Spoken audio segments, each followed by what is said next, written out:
proposal creates a pathway to citizenship for nearly 11 million undocumented people and does not include additional money for border security. Republicans warning it will create a surge of illegal immigration and lead to, quote, blanket amnesty. That is happening while a new caravan is on the move in Central America. A group of migrants has already made its way to Mexico. Katie, I noticed yesterday that, or this morning, there's a conservative coalition that's coming together, Heritage Action, Judicial Crisis Network, and Americans for Public Trust. They're launching a combined $2 million ad campaign like they had done before for conservative judges that they were supporting. In this case, they're actually running ads about some of Joe Biden's nominees, including Xavier Becerra from California. He's been a real champion for decriminalizing illegal immigration. He's, of course, up for HHS secretary. The politics of this, aside from the merits of it, the politics of this are going to get very difficult for the Biden administration pretty quickly, I think, but would love your thoughts. Yeah, on so many different levels. I mean, there's the pandemic issue, there's this issue of unemployment and people trying to get back on their feet at a time when businesses were devastated last year.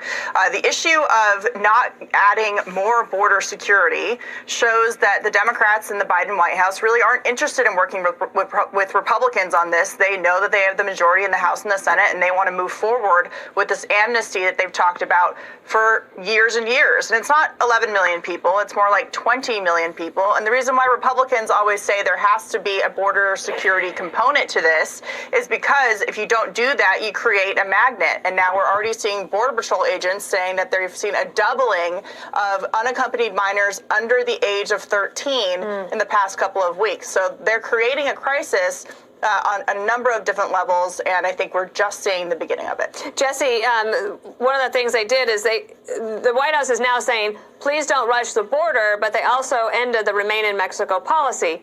So it's almost like saying, we're not going to check IDs at Disneyland and admission is free, but please don't come.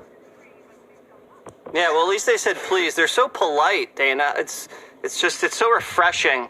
This bill that they've proposed is fake. It's designed to fail. There's no way it clears the Senate.